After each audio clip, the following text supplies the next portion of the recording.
Hello, folks. I'm responding to a Twitter question from April Rush 101. She had asked two questions. I'm answering the second one.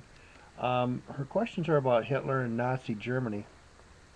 Um, this is Larry Martin from Larry Martin's World War II in her own words.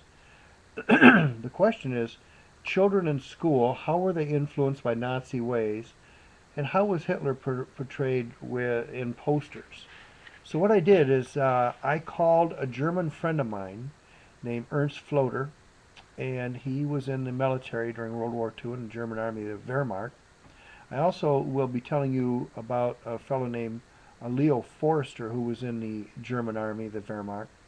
Now Leo has passed away, but I did quite an extensive interview with Leo. So these answers I'm going to give you are from them. The question is, how were kids influenced by Nazi ways? Well, to give you some example, between 10 and 14, they had to go into something like a scout.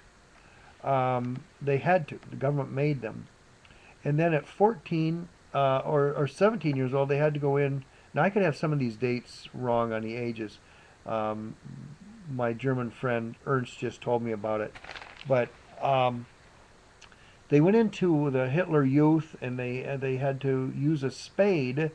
They carried a spade like a military man would a rifle, and they were drilling all the time. They had to do drills, and then they went into what they called the Arbeit, Arbeitsdienst, and that was a labor force where they carried the spades and they did drills and so on. In Hitler Youth, they were yelled at, just like kind of like we were in the military. I was in the military in the 60s, and our drill instructors didn't think a thing of hollering at us pretty good.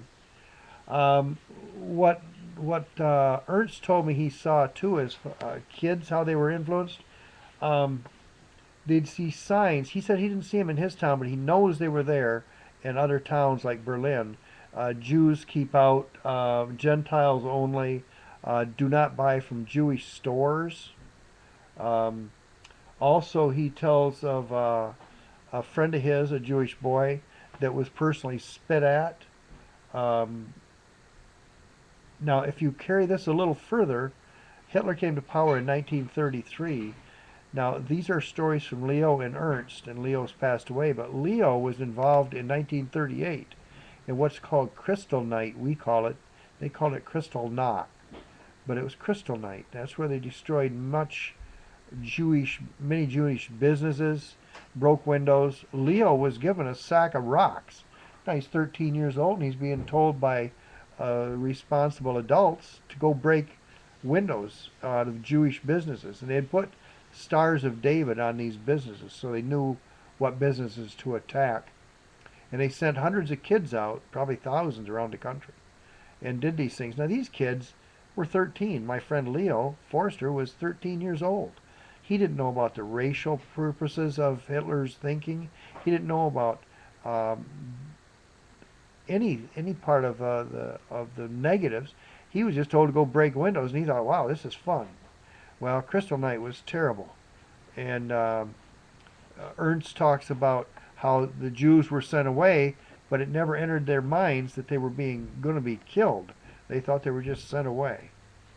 So again, this is in response to April Rush 101. If you have any questions in the future about anything World War II, go through Twitter and send them to me, and I'll answer them the best of my ability. And my abilities are 50 years of reading only about World War II, 12 years of doing interviews, about 6 years of doing public programs, mostly at libraries, where maybe 4,000 or 5,000 people have seen my programs. Um, and again, I will not only answer off the top of my memory of what men have told me, I'll call these men and women. We are losing about 1,500 a day, World War II veterans. The youngest is about 85, unless you find one that lied about his age, and some did. So, April Rush, I hope this answers your question about Hitler. If you have more questions, please email them to me, and I will answer them. Uh, Again, Larry Martin's World War II in their own words.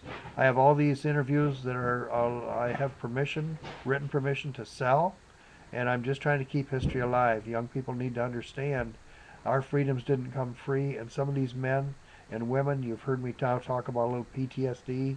I've made a couple of videos about PTSD. These men still suffer awful to this day. They sob, their hands start shaking, they cry.